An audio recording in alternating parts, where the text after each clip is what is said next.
dónde y cuándo se originó la civilización, los expertos han elaborado muchas teorías, pero a veces las evidencias contradicen por completo todas las hipótesis.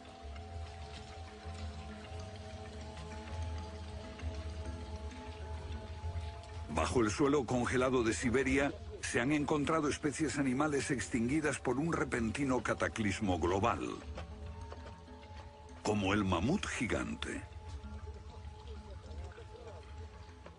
También se han descubierto mapas muy antiguos que muestran la Antártida siglos antes de que fuese descubierta.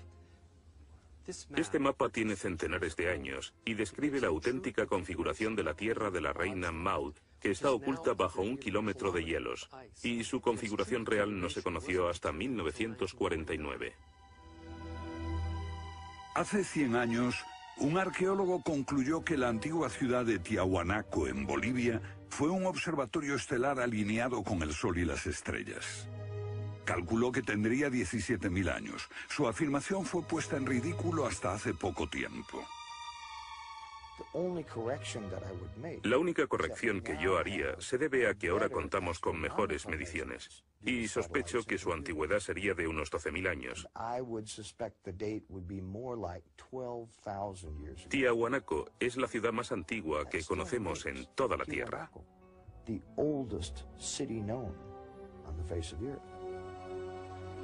Los geólogos han descubierto que la gran esfinge de Gizeh en Egipto ha resistido siglos de lluvias incesantes, pero estas lluvias solo pueden haber tenido lugar miles de años antes de los faraones. ¿Fue construida la esfinge antes de los comienzos de la civilización? Lo que se pone en cuestión es la historia completa de la civilización. Puede que no haya ido en línea recta desde los estúpidos cavernícolas hasta los hombres tan listos de hoy con sus bombas atómicas. A veces, las pruebas que se hallan rompen todas las reglas. En este documental entrevistaremos a personas que están juzgando meticulosamente esas evidencias y elaboran nuevas teorías que pueden cambiar nuestra idea de la civilización humana. Esta enorme cara fue tallada por los antiguos olmecas de México. Se cree que tiene al menos 2000 años y es inequívocamente africana.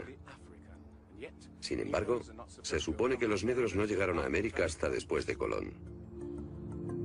En su libro De la Atlántida a la Esfinge, el escritor Colin Wilson recoge indicios de lo que él y otros creen que son los rastros de una avanzada cultura anterior al comienzo de la historia.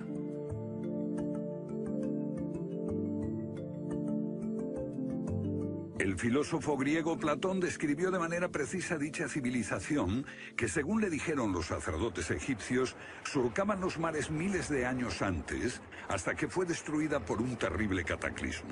Platón la llamó Atlántida.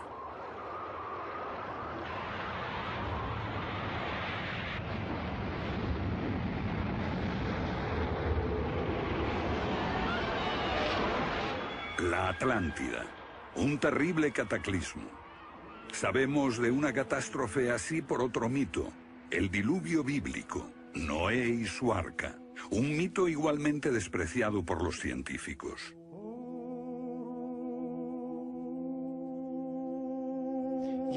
Cuando rechazan el diluvio bíblico y a Noé y el arca como una fábula, los científicos están ignorando el hecho de que hay cientos de mitos de diluvios en todas las culturas, aparte de las narraciones de Mesopotamia y de los hebreos, que dicen lo mismo sobre un desastre planetario que virtualmente borró al género humano antes del comienzo de la historia conocida.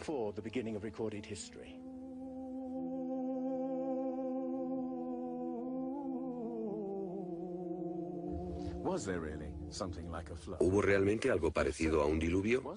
Y si así fue, ¿existió una civilización anterior a todas las otras? Digo una civilización, y no la Atlántida. Porque en cuanto se menciona la Atlántida, el científico exclama, «Oh, no», y deja de escucharnos. ¿Pero es neutral la ciencia? ¿Lo es realmente cuando afirma «limítese a los hechos como punto de partida»? La ciencia ha tendido a centrarse más en teorías que en hechos. Una teoría surge para explicar unos hechos, pero otros se dejan de lado. Nuevas evidencias pueden cuestionar la teoría, pero con frecuencia también son ignoradas. Llamamos a estos hechos anomalías. Son evidencias que no encajan en la teoría. En su polémico libro Arqueología Prohibida, los científicos Thompson y Cremo muestran lo que ocurre cuando una evidencia contradice las teorías científicas. En los últimos 150 años, los arqueólogos y antropólogos han enterrado tantas evidencias como las que han desenterrado, literalmente. Básicamente estamos ante lo que llamamos un filtro del conocimiento. Este es un rasgo fundamental de la ciencia y de la naturaleza humana. La gente tiende a filtrar cosas que no convienen. Cuando los científicos ven que algo no se ajusta al paradigma aceptado, tienden a eliminarlo. No se enseña, no se discute, y la gente ni siquiera se entera de ello.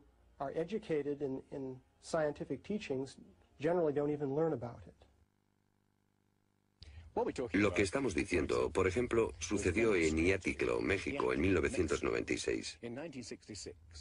Cuando la arqueóloga Janestine McIntyre amenazó con echar abajo la teoría convencional de que el ser humano es relativamente nuevo en la Tierra, que llegó a Siberia hace unos 30.000 años y en América hace unos 20.000 años. En México, la arqueóloga Stine McIntyre descubrió herramientas de piedra y huesos humanos y los sometió a una batería de pruebas científicas. En 1966 pensamos que era un yacimiento antiguo y creímos que tendría unos 20.000 años. En aquella época se pensó que era demasiado tiempo. Cuando lo datamos mediante una batería de métodos supimos que tenía 250.000 años. Sinceramente yo me hubiera sentido feliz con los 250.000 años. Fui ingenuo y pensé, bien, voy a dejar de pensar en las fechas. Tenemos la información. Hemos conseguido los hechos. Tomemos estos hechos y partamos de ahí. No me di cuenta de que arruinaría mi carrera por completo. Todas sus oportunidades profesionales se frustraron. El yacimiento fue cerrado. Los permisos para investigar denegados sistemáticamente. No obstante, más de 30 años después, unos arqueólogos descubrieron en Siberia vestigios de seres humanos de 300.000 años de antigüedad. Una fecha que de repente hizo que la datación de Jan McIntyre no pareciese tan improbable después de todo. No es necesariamente una conspiración deliberada. No decimos que se trate de personas reunidas en una habitación y diciendo, vamos a engañar a la gente. Es algo que ocurre automáticamente en la comunidad científica. Cuando una evidencia difiere de la teoría predominante, no se habla de ella, no se da información. Y eso significa que la ciencia deja de progresar de la forma en que uno desearía.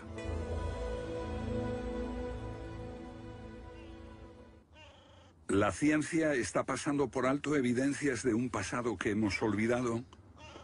¿Pueden ser ciertos los mitos que nos hablan de la existencia en este planeta de civilizaciones que desaparecieron miles de años antes de que comenzase la historia registrada? Una nueva clase de investigadores está estudiando las anomalías que la ciencia tiende a descartar. Se plantean preguntas que pueden cambiar nuestro concepto sobre la historia humana. La fortaleza inca de Sacsayhuamán, de edad indeterminable y construida por gente que carecía de metales duros o de cemento, que no conocían la polea, ni la rueda, ni la grúa. Solo miren esta piedra. He contado 11 ángulos. Debe pesar más que 200 coches juntos y revela la increíble habilidad de la gente que la hizo. Y también algo más. Una capacidad asombrosa para manipular objetos de este tamaño. ¿Cómo diablos las levantaban? Bolivia. Las misteriosas ruinas de Tiahuanaco. La misma habilidad manual, una capacidad de construcción que resulta inexplicable. Las piedras están perfectamente ensambladas. Intentemos insertar una aguja en cualquier punto de las junturas. La aguja no entra.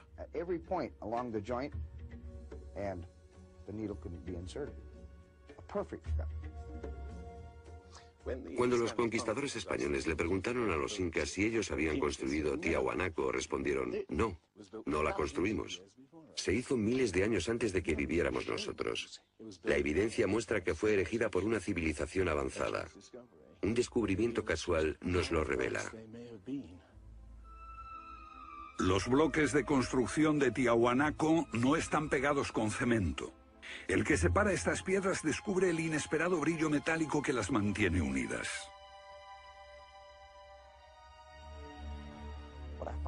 Lo que encuentro asombroso es que para trasladarlas a cada uno de los lugares donde empleaban este material, ellos tenían que contar con una especie de planta de fundición móvil para licuar el metal. Y aquí hay un uso similar de tornillos metálicos y piedras finamente unidas, como esta en forma de L. Pero estamos en otro continente. África, Egipto, la tierra de las pirámides. Las 3 pirámides de Gizeh, una maravilla del mundo antiguo. Otro pueblo que no conocía la rueda, ni la polea, ni la grúa. ¿Cómo podían transportar bloques de 100 toneladas? Su tecnología no se puede explicar ni imitar. Soy ingeniero y puedo decirles que levantar bloques de este tamaño, de este peso, requiere una grúa especial. Una gente que carecía de tales grúas, o de una simple polea, o una rueda, empleando herramientas de cobre, ¿cómo pudieron hacerlo? Bobal cree que la Gran Pirámide de Gizeh era mucho más que una tumba y que revela un sorprendente nivel tecnológico. En su libro Guardián del Génesis, Robert Bobal y Graham Hancock enumeran muchas hazañas inexplicables. Chris Dunn, experto en perforaciones. Bueno, permítanme una pregunta. ¿Cómo cree que lo hicieron? El sarcófago de la Cámara del Rey. ¿Cómo lograron unos constructores primitivos que la superficie interior encajase con la superficie de la piedra del sarcófago al milímetro? Esta habilidad requiere profundos conocimientos de física. Es un misterio como la perforación misma. Primitivamente, la típica manera de hacerlo sería con una sierra de arco, un berbiquí. Introducirían la herramienta en la pieza usando arena o un diamante, pero pienso que eso supondría mucho tiempo, muchos años para hacerlo.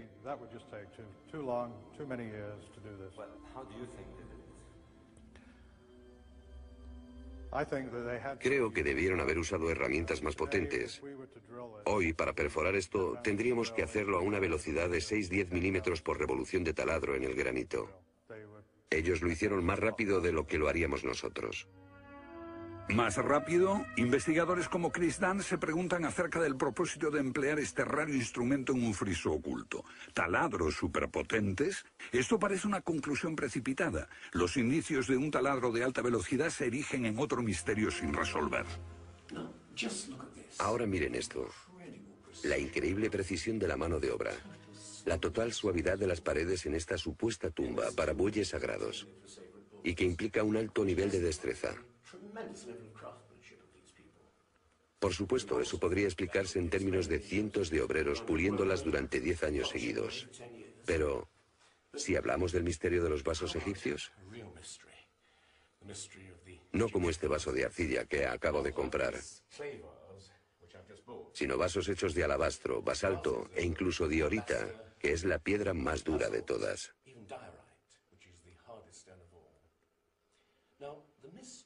Es bastante fácil ver cómo se podría ahuecar taladrando directamente hacia adentro. Pero, ¿qué pasa con los ángulos? La tecnología moderna es incapaz de hacerlo. Sin embargo, los antiguos egipcios moldeaban miles de piezas. Algunas de ellas 2000 años antes de la civilización que se supone surgió aquí. ¿Cómo? Otro misterio sin explicar. Inexplicable. ¿Cómo pudieron los constructores alinear sus gigantescas pirámides con los puntos cardinales tan impecablemente? En perfecta dirección este-oeste y norte-sur, con una exactitud no igualada por los modernos constructores. La Gran Pirámide parece ser un modelo matemático del hemisferio norte e incorpora el trascendental valor de pi, las veces que cabe el diámetro de un círculo en su circunferencia.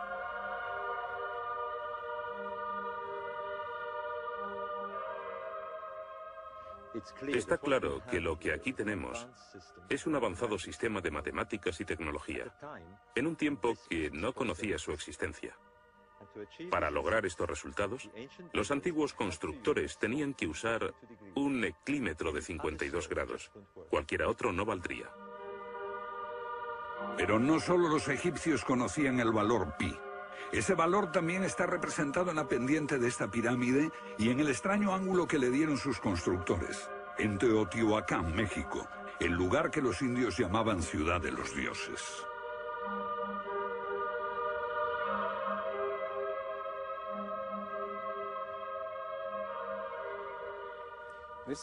En su época, esta ciudad fue más grande que la Roma imperial.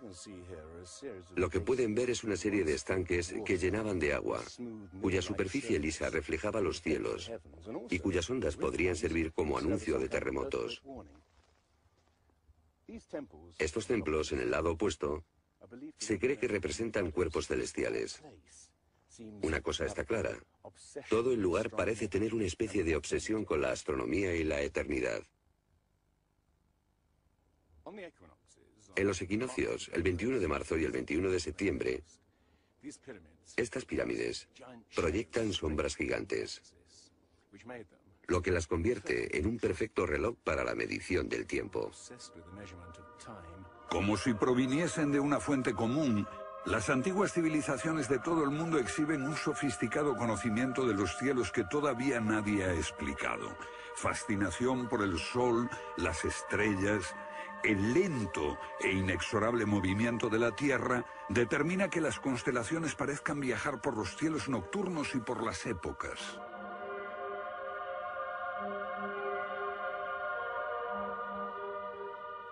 Según los estudiosos, los antiguos egipcios no tenían un gran conocimiento de la astronomía.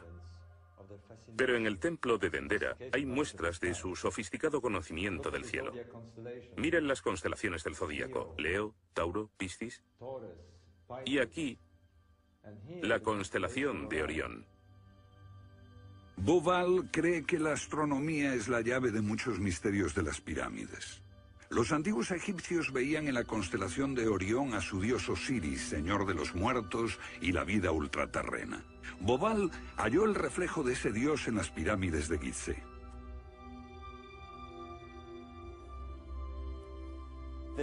Esto es realmente un misterio. Pequeños canales de ventilación orientados hacia arriba. Para los egiptólogos no eran más que canales de ventilación, pero los astrónomos piensan distinto. Para el antiguo Egipto esto fue Rostau, la entrada al reino subterráneo, el reino del dios Osiris u Orión. Para los antiguos egipcios, Orión era Osiris, el gran dios de la resurrección. Esto es una reconstrucción del cielo en el año 2500 a.C., y fue sorprendente descubrirlo. Los canales apuntan a Orión y a la estrella Sirio, que era Isis, la esposa de Osiris. En textos antiguos, Bauval descubrió que deben de haberle servido una ceremonia secreta para la resurrección de los faraones muertos, que renacían como estrellas en la constelación de Orión. Uno de esos textos dice: «Oh rey, permite que atraviese el serpenteante canal, la Vía Láctea, hasta el punto donde está Orión». Bauval cree que Osiris tenía tal importancia que los constructores emplazaron las tres pirámides de Gizeh para que fueran un reflejo terrestre de las tres estrellas del cinturón de Orión. Esa correlación fue solo el comienzo. Bauval descubrió que los antiguos habían dado nombre de estrellas a otras dos pirámides próximas. Esto le hizo entrever un plan más amplio y quedó perplejo. La constelación de Orión, el dios Osiris, estaba en el cielo y en la tierra.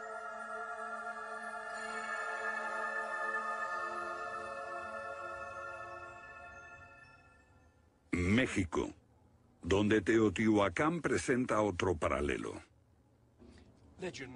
Una leyenda la llama la ciudad de los dioses y sugiere que su propósito era convertir a los hombres en seres celestiales. Como ocurre en Egipto con las pirámides de Giza, los mitos hablan de la reencarnación en las estrellas. Ese es el secreto de Teotihuacán.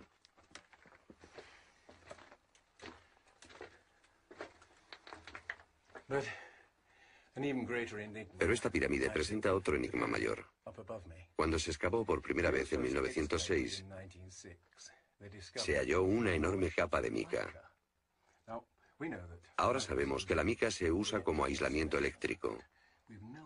No tenemos idea de para qué la utilizaban ellos. Lo que resulta aún más extraño es que la mica procede de Brasil. Imaginemos el problema de trasladar toda esta mica a más de 2000 kilómetros de distancia. ¿Cómo? ¿Con qué finalidad? No tenemos ni idea.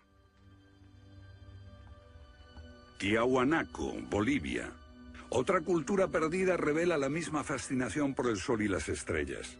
Hace 100 años, el arqueólogo boliviano Poznański observó que en el primer día de primavera el sol salía exactamente por el centro del templo. Fue el inicio de un gran descubrimiento. Poznański descubrió que este templo era un observatorio, un gran reloj para medir la progresión del sol. Y podemos utilizar ese alineamiento astronómico para datar el lugar. Durante el año el sol sale cada día por un punto diferente del horizonte. El primer día de primavera un observador vería salir el sol exactamente en el centro.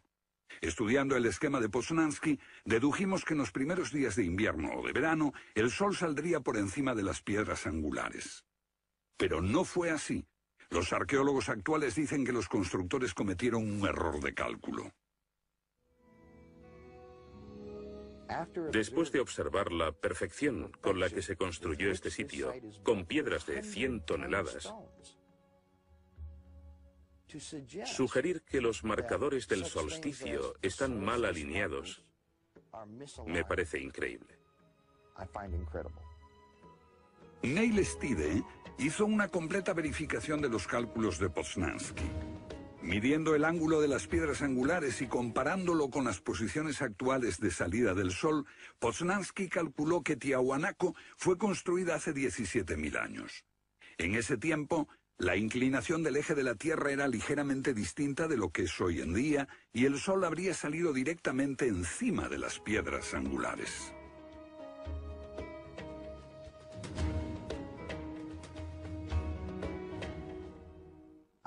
Yo sospecho que la fecha sería más bien de 12.000 años.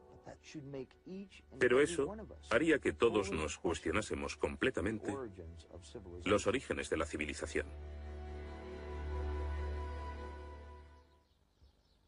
Una civilización perdida en el tiempo dejó sus huellas en varios lugares del mundo. Los sacerdotes egipcios dijeron al filósofo griego Platón que una civilización así habría existido hace 12.000 años. Pero según la ciencia, el ser humano abandonó la prehistoria hace solo 5.000 años. En Egipto, el investigador John West descubrió que la esfinge de Gizeh no resultó alterada por el clima de la misma forma que las construcciones del entorno, erosionadas por la arena y los vientos del desierto. En vez de un desgaste horizontal, la esfinge tiene marcas de erosión redondeadas y onduladas. No se necesita ser geólogo para mirar y ver lo que se debe al tipo de clima. Solo el agua cayendo copiosamente sobre las paredes del recinto pudo producir esos contornos redondeados.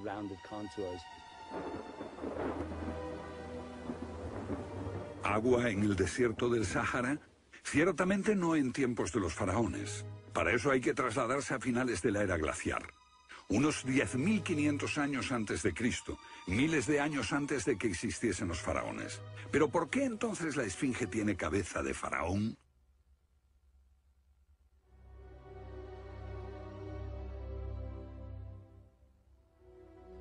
La cabeza es desproporcionadamente pequeña. Desde el aire se ve que el cuerpo de la esfinge es largo y aplanado, y la cabeza casi se parece a la de un alfiler. Para nosotros, esto indica que ha sido tallada más de una vez. En otras palabras, la cabeza se rehizo en algún momento de su larga historia. John West cree que la esfinge era originalmente un enorme león que un desconocido grupo de escultores modeló en la roca antes del 10.500 a.C. Se comenzó a erosionar cuando el final de la era glaciar alteró el clima y causó lluvias que cayeron durante siglos. Solo miles de años después un faraón habría tallado la cabeza con su propia imagen. ¿Tiene la esfinge más del doble de la antigüedad que creíamos? La teoría fue ridiculizada por los egiptólogos, pero los geólogos les respondieron que los hechos estaban allí. Más extraño aún, según Robert Bauval, la evidencia astronómica sugiere que las pirámides de Gizeh parecen revelar esa increíble antigüedad. La disposición de Gizeh coincidía misteriosamente con la posición de Orión en el año 10.500 a.C., cuando la esfinge miraba hacia Leo, su propia imagen en los cielos. La puesta de Orión en esa fecha distante se correspondía exactamente con las tres pequeñas pirámides, y existen muchos otros hechos difíciles de entender.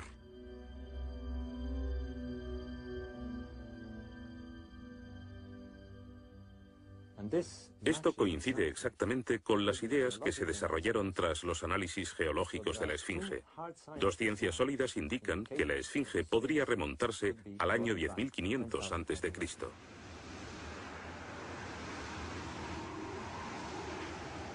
Egipto sufrió unos cambios muy dramáticos a finales del período glaciar, especialmente en torno al 10.500 a.C., cuando unas impresionantes inundaciones cubrieron el terreno de aluvión y acabaron con el valle del Nilo y con el delta en general.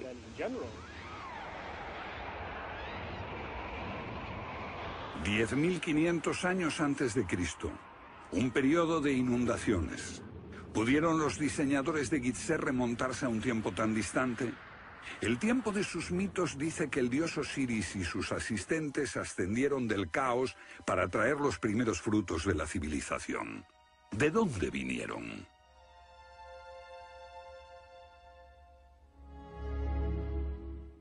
Un dios muy parecido fue el señor de la antigua Tiahuanaco en Bolivia. Aquí, en esta misteriosa ciudad de Tiahuanaco, era el dios que ellos adoraban. Alto, con barba, descrito como blanco, Viracocha llegó en tiempos de caos y destrucción, atravesando los mares para llevar a la raza humana una especie de renovación. El dios blanco Viracocha. En México conocido como Quetzalcóatl, que llegó con otros para traer los primeros frutos del conocimiento. Su símbolo está por todo Teotihuacán. La serpiente emplumada, símbolo del enigmático dios Quetzalcóatl que llegó desde el este después de tremendos cataclismos para traer la civilización a esta parte del mundo. ¿Pudieron dioses como Osiris, Viracocha y Quetzalcóatl haber sido personas reales que llegaron de muy lejos? ¿Eran supervivientes de un cataclismo que destruyó sus hogares y su civilización? Ahora la pregunta que nos hacemos es esta. ¿Existió una remota civilización, hasta ahora sin identificar, que llegó a Egipto, México y Sudamérica? ¿Y que dejó su impronta en un cuerpo de conocimientos, por difícil que sea de discernir? Tomados por separado, acepto que los datos aislados revelan poco, pero consideremos juntos todos esos elementos comunes. Ambos lugares tienen enormes pirámides, alineadas exactamente con los puntos cardinales, e incorporan avanzados conocimientos matemáticos. Ambas culturas demostraban un asombroso conocimiento de astronomía, expresado en los grandes monumentos sagrados que erigieron. Aunque no conocían ni la polea ni la rueda, ambas pudieron hacer construcciones con enormes piedras finalmente ensambladas en un estilo único, con ángulos en forma de L y tornillos de metal. Y ambas utilizaron el proceso de la momificación para preservar y honrar a sus muertos. Aquí se halló una nueva y asombrosa pista cuando la doctora Balabanova, de la Universidad Alemana de Ulm, descubrió que muchas momias de Egipto contenían cocaína y nicotina, naturales de Sudamérica.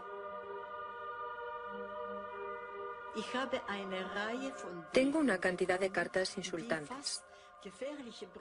Dicen que todo esto no tenía sentido, que yo fantaseaba, que era imposible porque estaba comprobado que antes de Colón esas plantas no existían en ninguna parte del mundo, excepto en América. Pero su investigación se repitió con cientos de momias y no quedó lugar a dudas. En un pasado remoto, unos navegantes atravesaron el mar e influyeron en las culturas a ambos lados del Atlántico. La idea está sugerida incluso por lo que no está allí. México, la antigua cultura de los mayas. Los sacerdotes mayas tenían tablas para predecir los eclipses de sol y de luna. Pero hay algo muy extraño. No conocieron nunca el simple principio de la rueda. Podían visualizar la eternidad pensando en millones de años, pero jamás aprendieron a pesar un saco de grano. Esta compleja civilización murió finalmente porque no supo desarrollar métodos de agricultura para alimentarse. Lo que estoy sugiriendo es...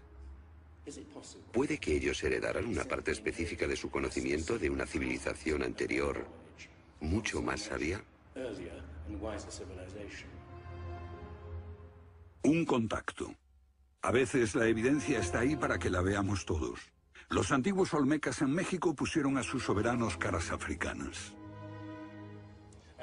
¿Qué les parece esta? Tallada por esos mismos olmecas. Es genéticamente imposible que un indio tenga barba, pero aquí está la cara de un blanco caucasiano, esculpida 2000 años antes de que los españoles llegaran al Nuevo Mundo.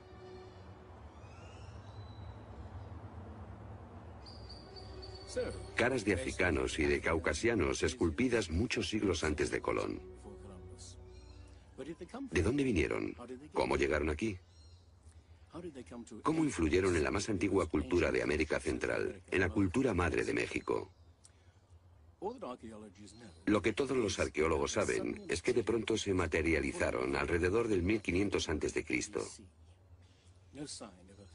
Esta gente, cuya expresión característica era la de esculpir enormes caras de piedra, cabezas de caucasianos y africanos que parecen haber salido, no se sabe de dónde.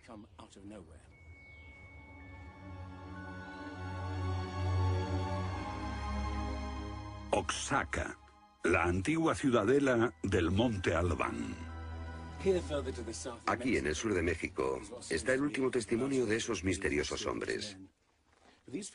Porque estas figuras esculpidas en piedra parecen corresponder a muertos en combate. Desnudas, desamparadas, la mayoría castradas. Este puede reflejar el momento en que estos hombres desaparecieron de la historia.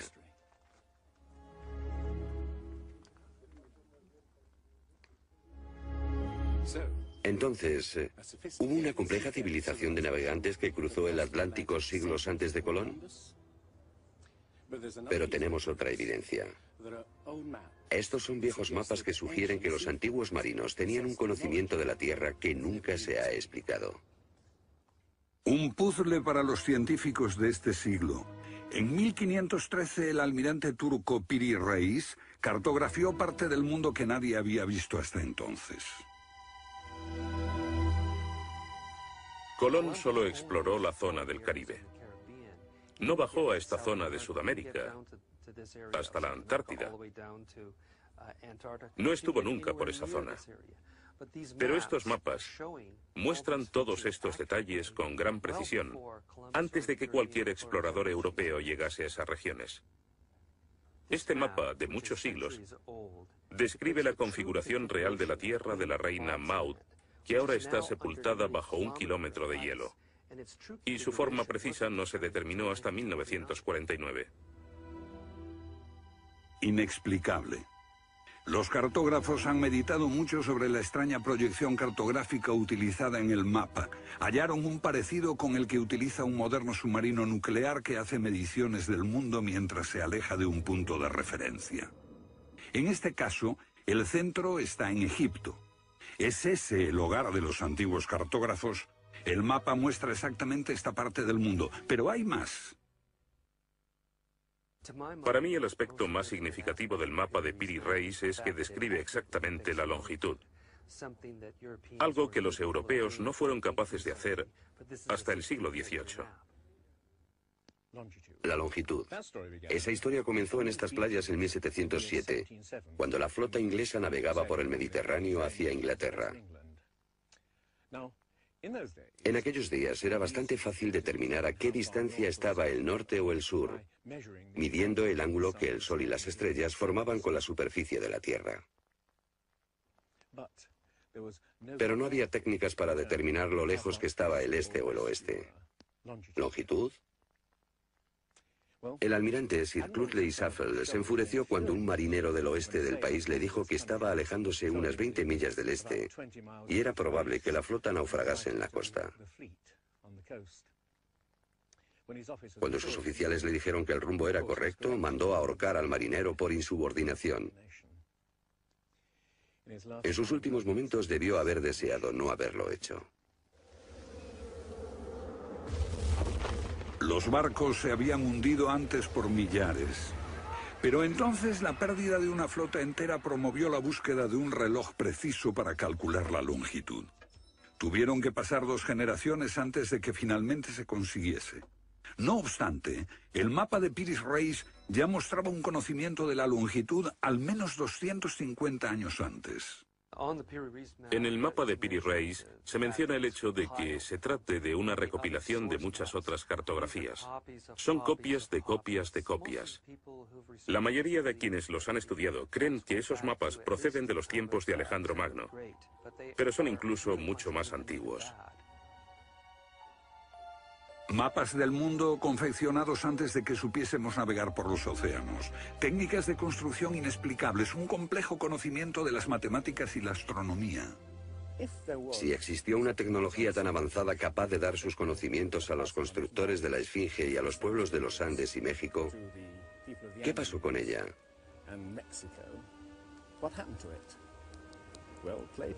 Platón dice que existió esa civilización avanzada tecnológicamente y capaz de surcar los océanos del mundo, la Atlántida, situada en una enorme isla-continente.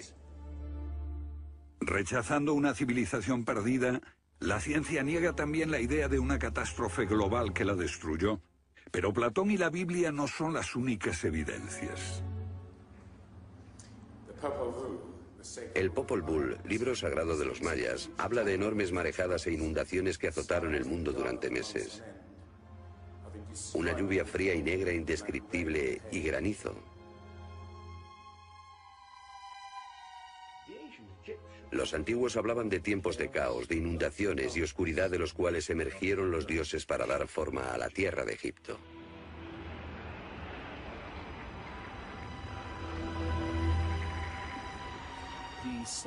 El disco solar de los aztecas se refiere a 4 ciclos de destrucción: por inundaciones, por fuego, por viento y por sangre y guerra. Y prevé el fin del mundo por un enorme cataclismo surgido de las entrañas de la tierra.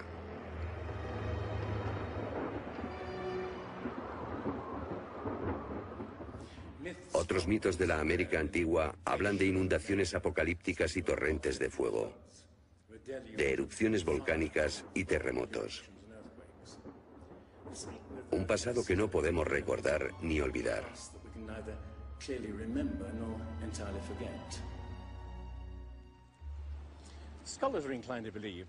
Los especialistas tienden a creer que el diluvio es una fantasía de los viejos poetas. Pero supongamos que los expertos se equivocan. Supongamos que una serie de terribles catástrofes naturales redujeron a nuestros ancestros a pequeños grupos que vivieron apartados y se esparcieron por todo el mundo. Lo que buscamos es una época que coincida perfectamente con los mitos.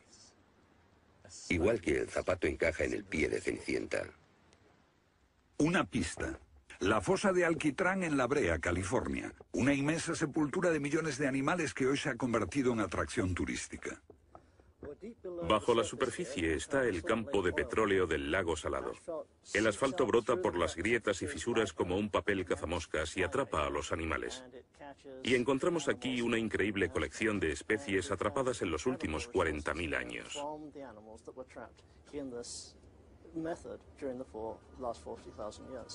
Esta fosa de Alquitrán puede leerse como un libro de tiempos remotos, cuando abundaban los animales y nosotros no los considerábamos como originarios de América. Mamuts, elefantes, rinocerontes, perezosos gigantes, tigres sable, incluso caballos y camellos. Después, una tremenda catástrofe los barrió, al parecer en unas pocas décadas, en torno al 10.500 a.C., hace más de 12.000 años. Todos los grandes animales, cualquier animal más grande que un coyote, se extinguieron en pocas décadas. Sí, fue sin duda una gran catástrofe.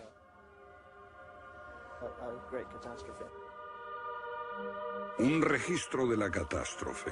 El fin de la era glaciar. En el 10.500 a.C., hace más de 12.000 años. Temperaturas que habían permanecido relativamente estables durante miles de años de pronto se elevaron. Un aumento de temperatura de más de 5 grados en un abrir y cerrar de ojos. Solo entre 3 a 10 años. Se trata del asombroso descubrimiento de unos científicos que perforaron la capa de hielo en Groenlandia para investigar los cambios en la atmósfera. El hielo de Groenlandia ha sido llamado por algunas personas la piedra roseta del clima, porque ver que el clima puede cambiar tan rápidamente es un enorme descubrimiento. Y este cambio ocurrió en un periodo de entre 3 años y una década. Hemos observado cambios espectaculares en la química de la Tierra. Y descubrimos que en un periodo en el que las placas de hielo estaban empezando a derretirse, es cuando tenemos más señales de sedimentos volcánicos y de mayor magnitud, mayores concentraciones que en cualquier otro periodo en los últimos 110.000 años.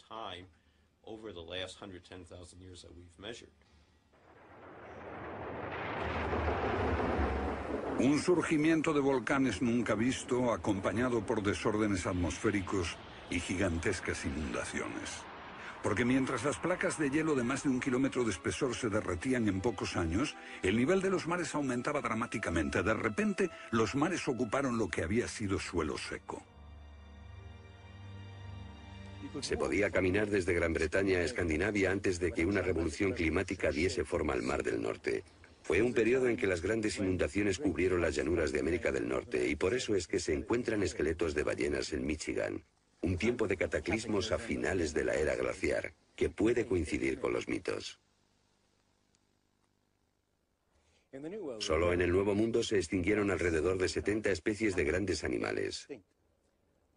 Mamuts, perezosos gigantes, camellos, caballos. Permítanme ponerlo en perspectiva. En los anteriores 200.000 años se había extinguido menos de 1/3 de esa cantidad. Y este modelo extraordinario de extinción se repitió en Europa y Asia. En las capas subterráneas de hielo de Siberia y Alaska se descubrió una masa enmarañada de huesos de millones de animales que perecieron en un cataclismo. El mamut gigante no murió a manos de los cazadores. Desapareció por una catástrofe natural. A finales del siglo XIX, unos cazadores encontraron por casualidad el cuerpo de un enorme animal congelado. Después de ser desenterrado y transportado, se encontró que en el estómago tenía plantas pertenecientes a un clima templado y aún sin digerir. El animal se había congelado de una forma muy rápida, como no es capaz de hacerlo ningún congelador moderno. Lo cierto es que hace unos 12.000 o 13.000 años un frío inmenso azotó Siberia. El enigma de los mamuts congelados en un instante ha dado pie a extrañas anécdotas. Algunas ciertas y otras no. Lo que es auténtico es un informe del barón Wrangel, un naturalista del siglo XIX que descubrió la isla Byrd al norte de Siberia,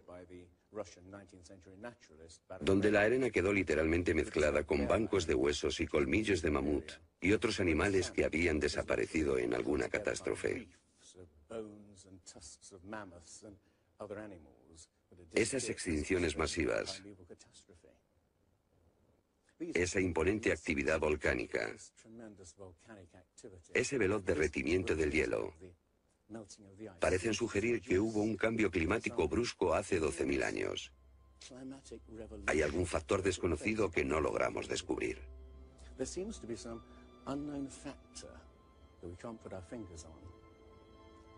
El fin de la era glaciar. ¿Qué provocó esa revolución? He aquí la gran cuestión. ¿Qué causó el cataclismo?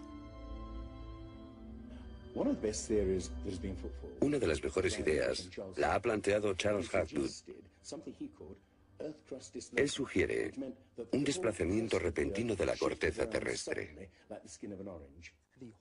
Toda la corteza de la Tierra es solo un tercio de un 1% de la masa terrestre. Como la piel de una naranja, si se suelta, se mueve. Más fina que una cáscara de huevo, la corteza de la Tierra queda apoyada en un interior líquido. La teoría imperante sobre la corteza terrestre es la de las placas tectónicas. Los continentes se separan lentamente durante cientos de millones de años, aunque la ciencia rechazó esa teoría durante más de medio siglo. Ahora niega también la idea de que la corteza pudo moverse en su conjunto y repentinamente. Pero un científico quedó hipnotizado por la idea. Se llamaba Albert Einstein.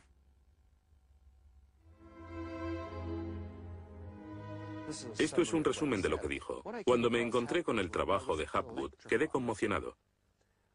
Se trataba de una idea simple, pero que podría explicar una serie enorme de problemas. Hapgood tenía esa teoría. La cuestión era cuál fue el mecanismo que puso en movimiento el gigantesco conjunto.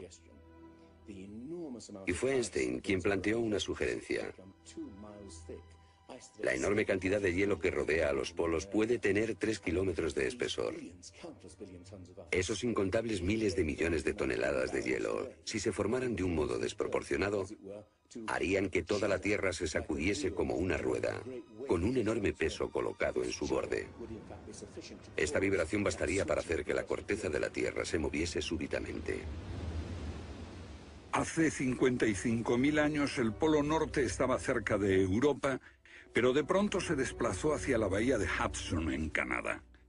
Y en torno al año 12.500 a.C. se volvió a mover casi 2.000 millas hasta donde está actualmente. O es mejor decir que las tierras y los mares atravesaron el polo, impulsados por un repentino desplazamiento de la corteza terrestre. De ser así, esta es una de las cosas que habían ocurrido al final de la era glaciar. El desplazamiento impulsó a América fuera de la zona polar. El mar en el norte se congeló con una fina capa de solo unos metros de espesor. La inmensa vieja capa de hielo de Norteamérica, con más de 1,5 kilómetros de grosor, se derritió rápidamente en pocos años. Ahora, lo que es muy interesante de la teoría de Hapgood y Einstein es que también explica bastante bien algunos otros mitos, independientemente del diluvio. Hay mitos sobre tremendos terremotos, catástrofes volcánicas, lluvias negras cayendo del cielo, congelación repentina, congelación del suelo. Y podemos ver que un ejemplo de esto es precisamente lo que pudo pasar si la corteza terrestre se desplazó. Con bastante rapidez, las áreas que antes habían estado congeladas pasarían a ser zonas cálidas, y así se explicarían hechos como el rápido congelamiento de los mamuts en Siberia. Si el desplazamiento de la corteza terrestre causó el diluvio que aniquiló una civilización, ¿dónde estaba esa civilización? Algunos investigadores creen haberla hallado en la isla griega de Santorini, que fue devastada por una terrible erupción, o en la antigua Troya, o en la isla alemana de Heligoland, casi arrastrada hacia el Mar del Norte. Pero no se ha encontrado nada. Y es precisamente este problema lo que ha hecho descartar la Atlántida de Platón como una propuesta seria. Veamos. Los oceanógrafos han cartografiado los suelos oceánicos y sencillamente no hay ningún continente perdido. ¿O sí? Platón describe la Atlántida como una vasta isla-continente con montañas situada en medio del océano. Y el océano, por supuesto, es el océano que rodea toda la Tierra. Fue más tarde que comenzamos a dividir el océano en diferentes partes, llamándolo Atlántico, Pacífico, etc. En realidad el mundo tiene un solo océano. Y los mitos de todo el mundo son muy explícitos acerca de lo que pasa. El Zen-Avesta de la literatura védica describe que esa isla no solo se destruyó tras un diluvio, sino que está cubierta por nieve y hielo. De modo que estamos buscando una isla cubierta de nieve en medio del océano, y una gran candidata para este papel es la Antártida. Si el Polo Norte se desplazó, también debió hacerlo el Polo Sur. Flennat cree que hace 12.000 años una parte de la Antártida permanecía en zonas templadas y pudo haber albergado una civilización que desapareció cuando el continente se convirtió en el Polo Sur. Esa es la explicación que él encuentra en los mapas que muestran partes de la Antártida que están debajo del hielo. El almirante turco Piri Reis demuestra un conocimiento de la Antártida que no debería de tener. Tras examinarlos, especialistas en cartografía de la Armada y de las Fuerzas Aéreas nos dicen: hemos hecho comparaciones de picos salientes y de montañas. Hemos descubierto que coinciden de forma asombrosa. Lo que debemos enfatizar es que no estamos hablando de un mapa, el mapa de Piri Reis, que podría cuestionarse. Estamos hablando literalmente de docenas de mapas. Por ejemplo, el mapa Phineus de la Antártida es sumamente preciso en cuanto a la configuración, mostrando sistemas fluviales que existieron allí, pero que no se conocían en el siglo XVI. La Antártida no fue descubierta hasta cerca del año 1800. Entonces, ¿cómo pudieron los cartógrafos europeos representarla? Solo, cree Flenaz, si ellos la copiaron de copias de otras copias de mapas que se remontan milenios atrás. Hace solo unos 25 años supimos que bajo la capa de la Antártida existían unas islas, un continente bajo un océano helado. Sin embargo, esa información ya estaba aquí, en este mapa. Estas islas de aquí corresponden a este área, y el modelo de nevadas aquí es muy intenso. Nada aquí. Estas islas debajo de este punto se podrían haber unido entre ellas antes de unirse a la tierra firme. Así, lo que se describe aquí es algo que yo creo que verdaderamente ocurrió en torno al 8000 a.C. Puede que en el 6000 a.C. a lo sumo. No hay forma de saber cómo lo consiguieron, a menos que postulemos la existencia de una civilización con habilidades para la navegación y la confección de mapas que solo se reinventaron en nuestro tiempo.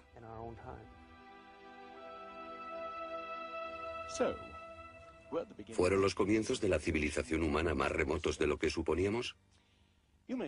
Puede que uno sienta que muchos elementos de esta hipótesis suponen conjeturas extravagantes que, vistas por separado, pueden ser todas discutibles. Pero si juntamos esas piezas, como las piezas de un puzzle, se empieza a ver que surge un modelo. Una civilización que se desvaneció y fue olvidada mucho antes de que comenzase el registro de la historia.